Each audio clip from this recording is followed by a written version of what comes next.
तो आज हम लोग पढ़ेंगे पाठ 3 धरातल का रूप बदलने वाले आंतरिक कारक। अभी तक हम लोगों ने पिछले पाठ में हम लोगों ने पढ़ा पृथ्वी की सतह, पृथ्वी की जो है आंतरिक परतों के बारे में हम लोगों ने विस्तार से पढ़ा। दूसरे पाठ में हम लोगों ने पढ़ा पृथ्वी पर पाए जाने वाले स्थल रूपों को क्या कहते हैं। उनको हम लोगों ने 3 भागों में बांटा। प्रथम श्रेणी के स्थल रूप, द्वितीय श्रेणी के स्थल रूप और तृतीय श्रेणी के स्थल रूप। आज हम लोग पढ़ेंगे पार्ट 3 में कि धरातल में जो स्थल रूप पाए जाते हैं वो उनका निर्माण किस प्रकार होता है और धरातल में रूप बदलने वाले इन स्थल रूपों का जब रूप बदलता है तो उनके क्या कारण हैं, उसके क्या कारण हैं, उसके बारे में हम लोग आज विस्तार से पढ़ेंगे। तो पार्ट 3 हमारा धरातल के रूप बदलने वाले कारक और उन कारकों में भी हम लोग आंतरिक कारक के बारे में पढ़ेंगे। पृथ्वी का धरातल सभी जगह एक जैसा नहीं है। कहीं ऊंचा है तो कहीं नीचा है, कहीं पर्वत और पठार है तो कहीं मैदान है। पर्वत, पठार और मैदान महाद्वीपों की प्रमुख स्थलाकृतियां हैं। इन स्थलाकृतियों का आकार एवं आकृति न केवल एक स्थान से दूसरे स्थान पर भिन्न है अपितु उनमें समय के अनुसार परिवर्तन भी होते रहते हैं। ये परिवर्तन धीरे धीरे या आकस्मिक रूप से हुए हैं। भूपृष्ठ पर स्थलाकृतियों का निर्माण एवं उनमें होने वाला परिवर्तन कैसे होता है, आइए इसके बारे में हम लोग चर्चा करते हैं। चित्र के द्वारा हम लोग देख रहे हैं कि संसार की प्रमुख कुछ स्थलीय प्लेटें हैं, स्थल मंडलीय प्लेटें हैं। सारी पृथ्वी को हमारे कुछ प्रमुख प्लेटों में बांटा गया है। उन प्लेटों में से आप देख लीजिए सबसे प्रमुख प्लेटें कौन सी। एक तो यूरेशियन प्लेट है, यूरेशियन प्लेट सबसे जो है महत्वपूर्ण प्लेट है। दूसरा है Indo Australian plate, African plate और ये उत्तर अमेरिकी प्लेट और दक्षिण अमेरिकी प्लेट और ये प्रशांत महासागरीय प्लेट, यूरेशियन प्लेट। देख रहे हैं आप 1 2 3 4 5 6 7 प्रमुख प्लेटें हैं। इन प्लेटों में भी आप अगर देखेंगे तो चित्र के द्वारा समझ में आ रहा है कि प्लेटों की गति की दिशा किधर की ओर है और निर्माणकारी जो है और विनाशकारी और अनिश्चित प्लेट सीमा।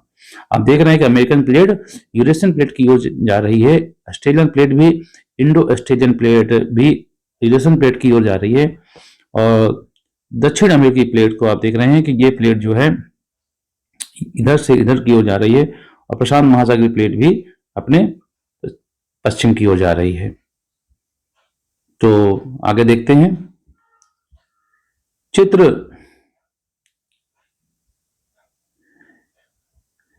3.1 देखने से ज्ञात होता है कि स्थल मंडल अनेक दृढ़ खंडों से विभाजित है। स्थल मंडल अनेक दृढ़ खंडों में विभाजित है। इन्हें स्थलीय प्लेट कहते हैं। प्रत्येक प्लेट में महाद्वीप एवं महासागरीय अथवा दोनों प्रकार की भूपर्पटी शामिल है। ये प्लेटें दुर्बलता मंडल पर बहुत ही धीमी गति से तैर रही हैं। मतलब ये जो प्लेटें हैं हमारी, ये किसके ऊपर तैर रही हैं? हमने पृथ्वी की संरचना के बारे में पढ़ा था, तो स्थेनोस्फीयर जिसे हम दुर्बलतम मंडल भी कहते हैं उसके ऊपर ये तैर रही हैं। इनकी वार्षिक गति केवल कुछ मिलीमीटर हो सकती है। प्लेट की इस गति को विवर्तनिक गति कहते हैं, विवर्तनिक संचलन कहते हैं या टेक्टोनिक मूवमेंट कहते हैं। इस गति के कारण ही पृथ्वी की सतह पर परिवर्तन होते हैं। जब दो प्लेटें एक दूसरे के दूर जाती हैं तो धरातल पर चौड़ी दरार बन जाती है। इसके कारण भ्रंश घाटियों और भ्रंश पर्वतों का निर्माण होता है। कहने का मतलब यह भ्रंश घाटियों और भ्रंश पर्वतों का निर्माण कब होता है? जब दो प्लेटें एक दूसरे के दूर जाती हैं। जैसे मान लीजिए प्लेट है, एक ये प्लेट मान लीजिए है और एक प्लेट ये है। जब ये प्लेटें एक दूसरे से दूर जाती हैं तो क्या होगा? बीच में जो है भ्रंश पर्वत या भ्रंश घाटी का निर्माण हो जाएगा। जब यह गति समुद्र के नीचे होती है तो तलहटी पर लावा के जमाव से मध्य महासागरीय कटकों का निर्माण होता है। जैसे मध्य अटलांटिक कटक। समुद्र की तलहटी में जब यही प्रक्रिया होती है, मान लीजिए समुद्र की तलहटी है और ये प्लेटें आपस में दूर जा रही हैं तो क्या होगा? दुर्बलतम मंडल से लावा ऊपर की ओर आएगा और ये धीरे धीरे ऊपर की ओर जमता चला जाएगा। इस प्रकार क्या होगा? एक कटक का निर्माण हो जाएगा, जिसे हम लोग महासागरीय या मध्य अटलांटिक मध्य महासागरीय कटक कहते हैं, जैसे मध्य अटलांटिक कटक। इसी प्रकार जब दो प्लेटें एक दूसरे के करीब आती हैं तो मोड़दार पर्वतों का निर्माण होता है। जैसे मान लीजिए दो प्लेटें हैं, एक प्लेट ये है और एक प्लेट ये है। जब इनके ऊपर ऐसे जब प्लेटें एक दूसरे की तरफ आएंगी तो क्या होगा, बीच की जो धरती है, जो कमजोर एरिया है, वो आपस में वलन खा करके ऊपर उठ जाएगा। तो इस प्रकार मोरदार पर्वतों का निर्माण होता है जब प्लेटें एक दूसरे के करीब आती हैं। हमारा हिमालय भी इसी प्रकार निर्मित हुआ है। जब प्लेटों की यह गति समुद्र के नीचे होती है तो महासागरीय गर्त का निर्माण होता है। प्रशांत महासागर में मेरियाना गर्त इसी प्रकार बना हुआ है। अधिकतर भूकंप और ज्वालामुखी विस्फोट की घटनाएं इन्हीं स्थानों पर घटित होती है। कहने का मतलब ये कि अगर जब समुद्र के ऊपर जब प्लेटें एक दूसरे के नजदीक आती हैं तो वलित पर्वतों का निर्माण होता है, लेकिन जब यही प्रक्रिया महासागर के अंदर होती है तो गर्त का निर्माण होता है। जब प्लेटों की यह गति समुद्र के नीचे होती है तो महासागरीय गर्त का निर्माण होता है। प्रशांत महासागर में मेरियाना गर्त इस प्रकार का बना हुआ है। अधिकतर भूकंप एवं ज्वालामुखी विस्फोट घटनाएं इन्हीं घटनाओं पर होती हैं। तो आइए जो जानते हैं कि आंतरिक बल एवं बाह्य बल। पृथ्वी के जो स्थलाकृतियों में जो परिवर्तन लाते हैं, पृथ्वी के बाह्य स्वरूप धरातल में जो स्वरूप में परिवर्तन लाने का जो कार्य करते हैं, उन बलों को हम दो भागों में बांट सकते हैं। पहला कौन सा है? पहला है जो है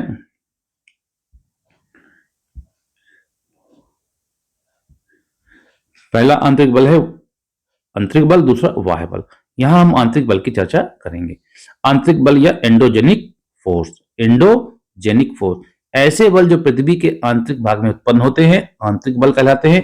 आंतरिक बलों को भी हम दो भागों में विभाजित करते हैं, दो भागों में हम विभाजित करके अध्ययन करेंगे।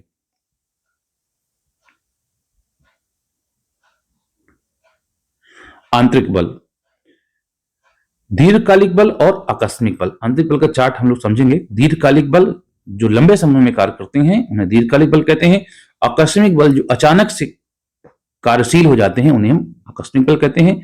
दीर्घकालिक बलन में वलन और भ्रंशन आता है। वलन और भ्रंशन, वलन का मतलब क्या हुआ, जैसे मान लीजिए दो, वलन का मतलब हुआ कि दो प्लेटें हैं और इनके बीच में मान लीजिए कि ये एक कमजोर है कड़ी, कमजोर धरातल मतलब कमजोर धरातल है, और अगर प्लेटें आपस में एक दूसरे के नजदीक आएंगे तो क्या होगा, जमीन जो कमजोर है उसमें वलन पड़ जाएंगे। क्या पड़ जाएंगे? उसमें वलन पड़ जाएंगे और एक वलित पर्वत का निर्माण हो जाएगा।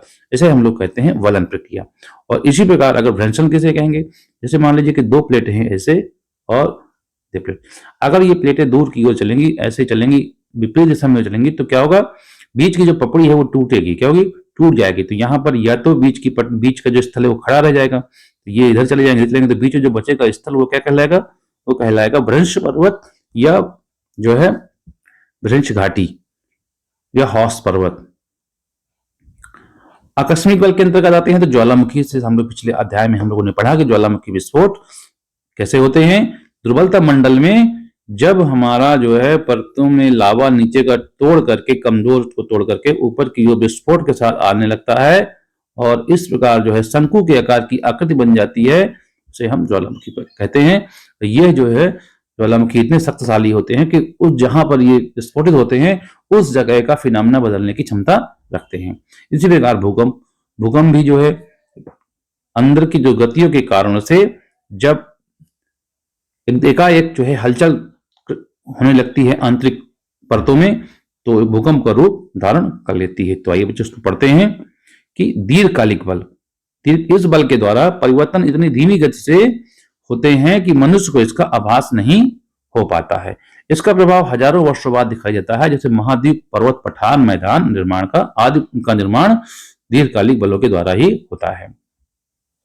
20 करोड़ वर्ष पहले पृथ्वी पर एक महाद्वीप था जिसे हम लोग पेंजिया कहते थे। क्या कहते थे उसको? पेंजिया।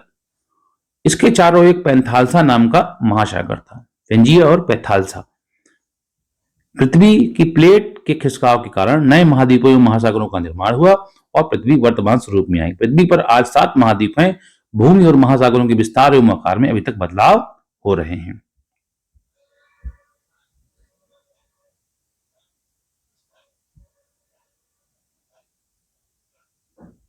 पृथ्वी के वर्तमान स्वरूप में आने के बाद भी प्लेटों की गति के कारण यह परिवर्तन लगातार जारी है। जैसे भारतीय प्लेट प्रतिवर्ष 5 सेंटीमीटर की दर से यूरेशियाई प्लेट तिब्बत के नीचे जा रही है, जिसके कारण हिमालय पर्वत लगातार ऊंचा हो रहा है। क्या आपने कभी सोचा है कि पर्वतों के निर्माण में ये आंतरिक बल किस प्रकार अपना प्रभाव डालते हैं? आइए इसको जानते हैं। आपने देखा कि प्लेटों की गति के कारण पर्वत निर्माण करने वाले बल की उत्पत्ति होती है। यह बल दो रूपों से कार्य करता है, वलन एवं भ्रंशन। वलन मतलब फोल्डिंग। जब दो प्लेटें आमने सामने गति करती हैं तो दबाव की क्रिया होती है, इससे धरातल पर मोड़ पड़ जाते हैं और वलित पर्वतों का निर्माण होता है। मोड़ के बीच में घाटियां बनती हैं। हिमालय, आल्प्स, रॉकीज, एंडीज आदि मोड़दार पर्वत के प्रमुख उदाहरण हैं। मोड़दार पर्वतों के ही वलित पर्वत के नाम से भी हम लोग जानते हैं। चित्र में आप समझने का प्रयास करिए कि देखिए ये वलन, यहां से बल चालू हो रहा है, यहां से प्लेटें खिसक रही हैं, यहां से वलन हो रहा है और बीच का जो मलबा है वो आपस में फोल्ड हो रहा है। तो ये क्या हुआ, ये पर्वत हो गए वलित पर्वत और बीच में इनके घाटियां का निर्माण हो रहा है, बीच में घाटी बन गई। तो आइए बच्चों हम लोग प्रयोग करके देखते हैं। आप एक कागज लेकर दोनों ओर सिरे से धीरे से दबाकर देखिए तो पाएंगे कि कागज के मध्य भागों पर सिकुड़न आ जाती है। सिकुड़ने पर कागज का पहले वाला रूप बदल जाता है। इसी प्रकार पृथ्वी के ऊपर भीतरी दबाव का प्रभाव धीरे धीरे पड़ता है, जिससे हजारों वर्षों बाद बदला हुआ स्वरूप दिखाई पड़ता है। भ्रंशन, जिसे हम लोग फॉल्टिंग भी कहते हैं। जब दो प्लेटें विपरीत दिशा में गति करती हैं तो तनाव की स्थिति उत्पन्न हो जाती है। इससे लंबी और गहरी दरारें पड़ जाती हैं, जिसे भ्रंश कहते हैं। इन्हीं भ्रंश रेखाओं के सहारे भूपर्पटी का कुछ भाग या तो ऊपर उठ जाता है और या तो नीचे धंस जाता है। ऊपर उठ हुए भाग को हम ब्लॉक या हॉस्ट माउंटेन कहलाता है और नीचे धंसा हुआ भाग भ्रंश घाटी कहलाती है। भारत में विंध्याचल और सतपुड़ा पर्वत ब्लॉक पर्वत के, नर्मदा और ताप्ती घाटियां भ्रंश घाटी के उदाहरण हैं। ये देखिए, चित्र के द्वारा समझने का प्रयास करते हैं।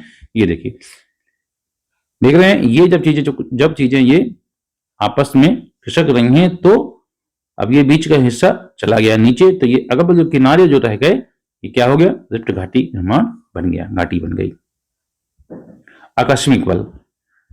आकस्मिक बल द्वारा घटनाएं अचानक एवं त्वरित होती हैं। इनका हम पर तत्काल प्रभाव पड़ता है। ज्वालामुखी अतः भूकंप आकस्मिक बल के कारण पैदा होते हैं। इस कारण भूकंप के भूपटल के ऊपर विनाशकारी परिवर्तन होते हैं। ज्वालामुखी का अर्थ जिसके मुख से आग निकलती हो। ज्वालामुखी विस्फोट अचानक होता है जिसके द्वारा मैग्मा, राख, धुआं, कंकड़, पत्थर आदि तेजी से बाहर निकलते हैं।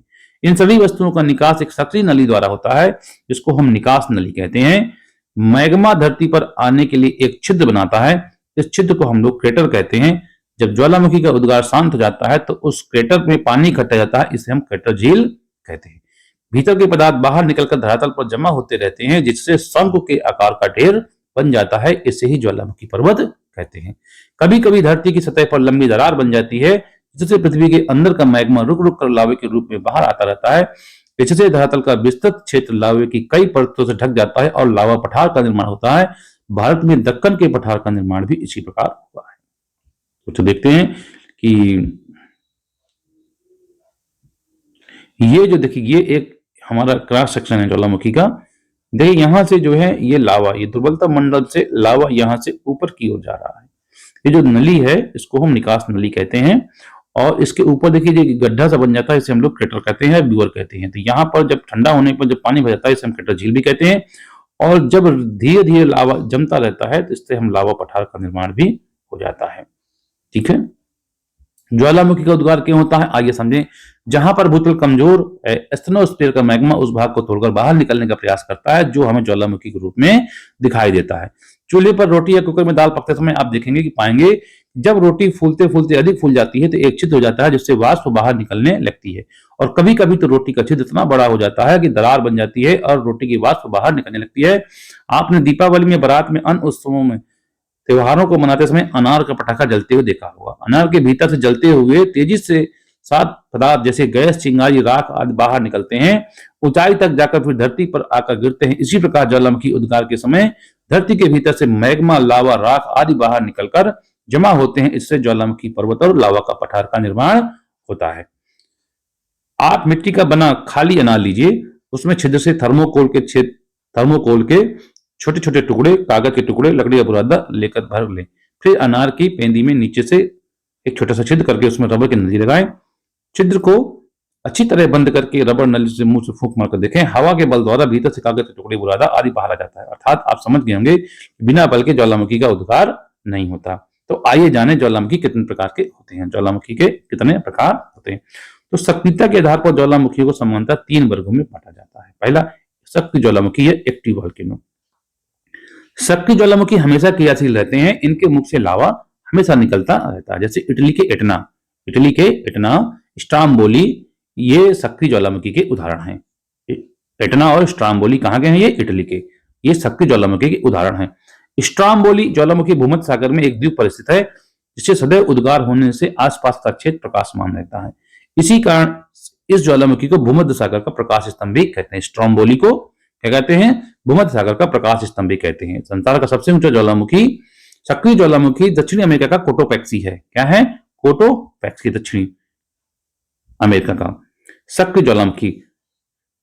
दूसरा जो इसका हम लोग ज्वालामुखी का जो है सुप्त ज्वालामुखी, उसे क्या कहते हैं? सुप्त ज्वालामुखी या डोरमेंट वोल्केनो।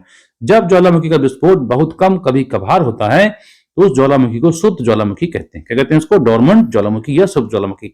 जापान का फ्यूजियामा, इटली का वेसुवियस सुप्त ज्वालामुखी के उदाहरण हैं। जापान का फ्यूजियामा और इटली का वेसुवियस सुप्त ज्वालामुखी के उदाहरण हैं। शांत ज्वालामुखी, एक्सटिंक्ट वोल्केनो। इस प्रकार के ज्वालामुखी से कभी उद्गार हुआ था, किंतु अब ज्वालामुखी विस्फोट की संभावना नहीं रहती है।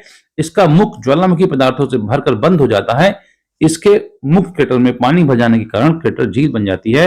म्यांमार का पोपा और संयुक्त राज्य अमेरिका के ओरेगन राज्य की क्रेटर झील इसके प्रमुख उदाहरण है। पोपा और क्रेटर डोरमेंट ज्वालामुखी के प्रमुख उदाहरण है। विश्व के प्रमुख ज्वालामुखी एटना व वेसुवियस, एटना व Vesuvius Italy, Fujiyama Japan, Popa Myanmar, Barren Bharat, Bharat का एकमात्र ज्वालामुखी जो है वेरन, म्यान फिलीपींस, क्राकाटाओ इंडोनेशिया आदि। आपको संसार के मानचित्र पर इनको देखना है। ये देखिए बच्चों, संसार के मानचित्र जहां जहां कोई लाल बिंदी दिखाई पड़ रही है, ये सब ज्वालामुखी के प्रमुख केंद्र हैं। ज्वालामुखी के क्षेत्र, ज्वालामुखी और भूकंप क्षेत्र की प्रमुख पेटियां हैं। मतलब ज्वालामुखी एक विशेष जगह पर पाए जाते हैं जिन्हें हम प्रमुख पेटियां मेखलाएं कहते हैं। पहला है प्रशांत महासागर की पेटी, दूसरा है मध्य महाद्वीप की पेटी, तीसरा है मध्य अटलांटिक की पेटी। तो परिप्रशांत महासागर की पेटी को पहले देखते हैं। परिप्रशांत महासागर की पेटी का मतलब ये है कि प्रशांत महासागर, ये आप देख रहे हैं, ये प्रशांत महासागर है आपका, ये प्रशांत महासागर है। इसके चारों ओर देखिए, ये है परिप्रशांत महासागर की पेटी, देख रहे हैं। ये पूरा दक्षिण अमेरिका के चिली से लेकर के ये पूरा देख रहे हैं, ये रूस होते हुए और ये एशिया महाद्वीप और ऑस्ट्रेलिया के, ये देखिए ये पूरा, ये परिप्रशांत।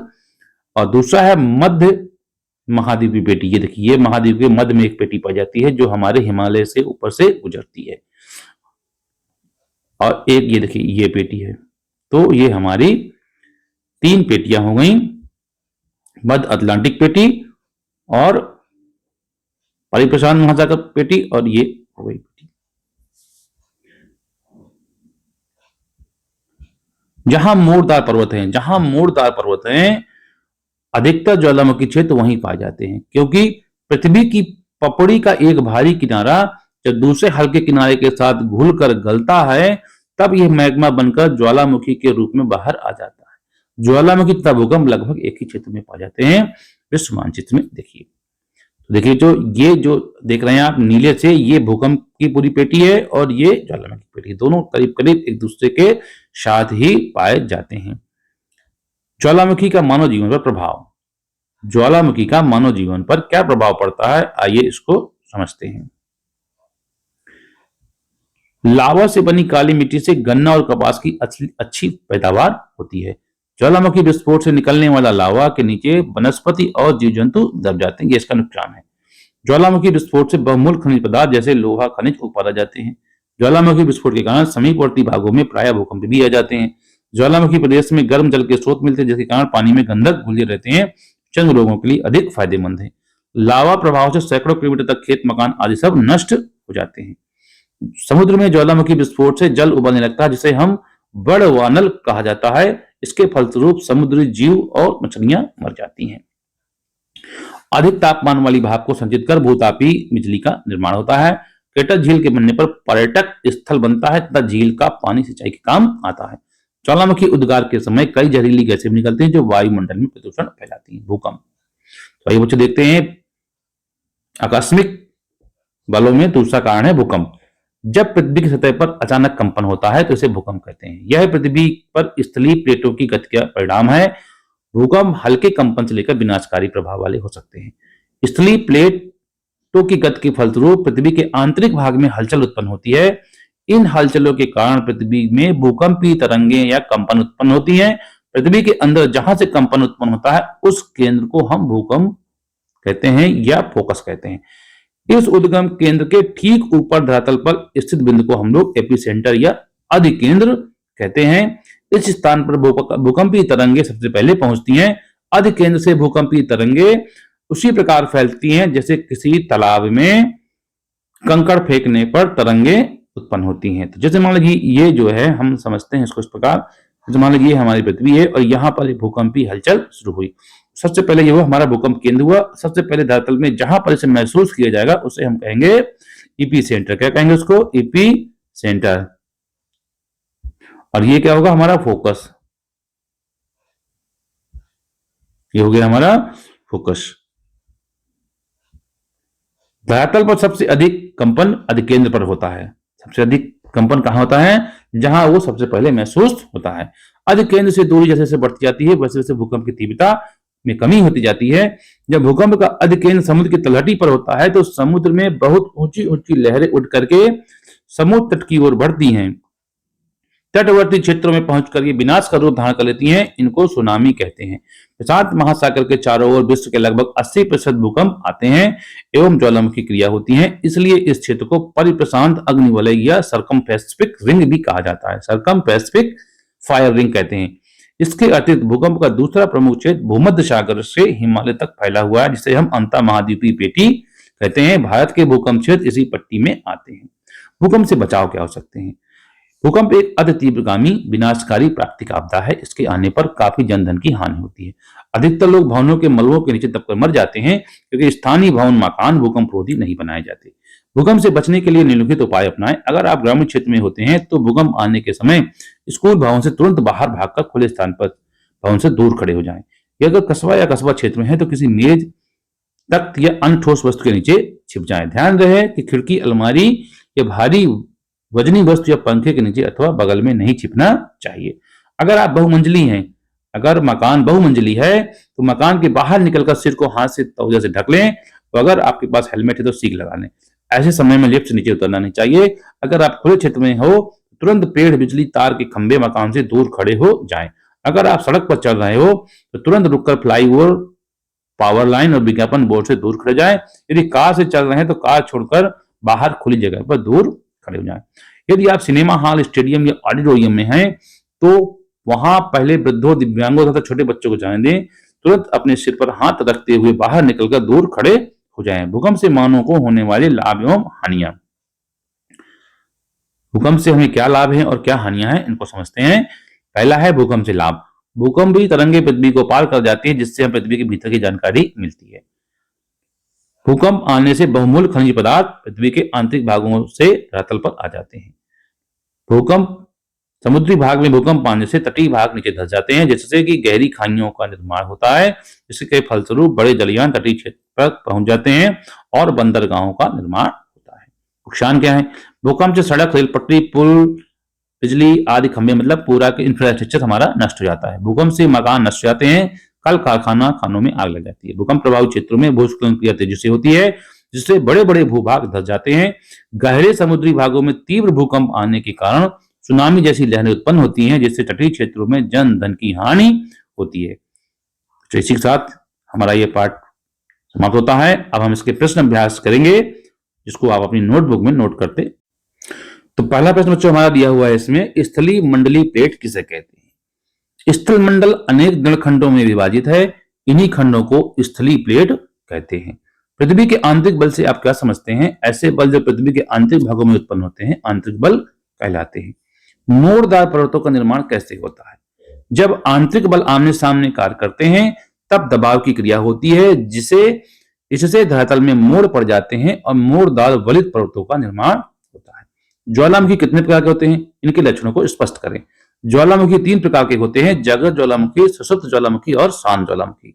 जागृत ज्वालामुखी, ये ज्वालामुखी हमेशा क्रियाशील रहते हैं, इनसे लावा हमेशा निकलता रहता है, जैसे सिसिली का द्वीप का एटना और स्ट्राम्बोली ज्वालामुखी। सुषुप्त ज्वालामुखी, ये ज्वालामुखी काफी समय तक शांत रहने के बाद एकाएक लावा, राख आदि उगलने लगते हैं, जैसे जापान का फ्यूजियामा और इटली का वेसुवियस।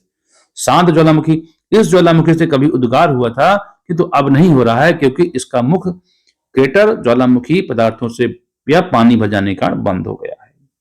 म्यांमार का पोपा और संयुक्त राज्य अमेरिका की क्रेटर झील। ज्वालामुखी से मनुष्य को होने वाले लाभ व हानि बताइए। तो ज्वालामुखी से हानि, ज्वालामुखी विस्फोट से निकलने वाले लावा के नीचे वनस्पति और जीव जंतु दब जाते हैं। इसके कारण समीपवर्ती भागों में प्रायः भूकंप भी आ जाते हैं। लावा प्रभाव से सैकड़ों किलोमीटर तक खेत, मकान आदि नष्ट हो जाते हैं।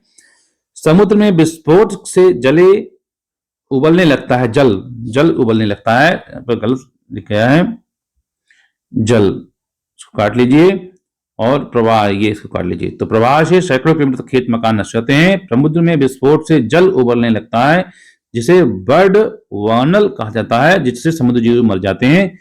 इसके उद्गार के समय कई जहरीली गैसें निकलती हैं, जो वायुमंडल में प्रदूषण फैलाती हैं। लाभ क्या है इससे? तो ज्वालामुखी विस्फोट से निकली लावा से बनी काली मिट्टी में गन्ना तथा कपास की फसल अच्छी होती है। इससे बहुमूल्य खनिज पदार्थ ऊपर आ जाते हैं। ज्वालामुखी प्रदेश में मिलने वाले गर्म जल स्रोत के पानी में गंधक घुला रहता है, जो चर्म रोग के लिए लाभकारी होता है। अधिक तापमान वाली भाप को संचित कर तापीय बिजली का निर्माण होता है। इससे बनने वाला क्रेटर झील एक पर्यटक स्थल बन जाता है और झील का पानी सिंचाई के काम आता है। भूकंप उद्गम केंद्र और भूकंप अधिकेंद्र में अंतर स्पष्ट कीजिए। पृथ्वी के अंदर जहां से कंपन उत्पन्न होता है, उस स्थान को भूकंप उद्गम केंद्र कहते हैं। इस उद्गम केंद्र के ठीक ऊपर धरातल पर स्थित बिंदु को अधिकेंद्र कहते हैं। भूकंप आने के समय अपनाई जा सकने वाली कोई 2 सावधानियां लिखिए। भूकंप आने पर घर, स्कूल आदि जगहों से निकलकर खुले स्थान पर भवन से दूर खड़े हो जाना चाहिए। ये सड़क पर चल रहे हैं तो तुरंत रुककर फ्लाईओवर, पावर लाइन, विज्ञापन बोर्ड, पेड़ आदि से दूर खड़े हो जाना चाहिए। प्रश्न 2 है हमारा, निम्नलिखित के सही जोड़े बनाइए। एटना इटली, कोटोपैक्सी सबसे ऊंचा ज्वालामुखी, नर्मदा, भ्रंश घाटी और हिमालय वलित पर्वत। प्रश्न नंबर 3 है, रिक्त स्थानों की पूर्ति कीजिए। ज्वालामुखी क्षेत्र को हम लोग बीवर कहते हैं। क्या कहते हैं इसको हम लोग बीवर कहते हैं। अधिकतर भूकंप प्रशांत महासागर के दोनों तटों पर आते हैं। स्थलीय प्लेटें दुर्बलतम मंडल पर तैर रही हैं। मैग्मा जब धरातल के ऊपर फैलता है तो उसे लावा कहते हैं। इसी के साथ बच्चों हमारा ये पार्ट पूरा हुआ। मिलते हैं नेक्स्ट टॉपिक को लेकर नेक्स्ट पार्ट में। चौहान भैया अतरा वाले चैनल को लाइक, शेयर एंड सब्सक्राइब करें। Thank you.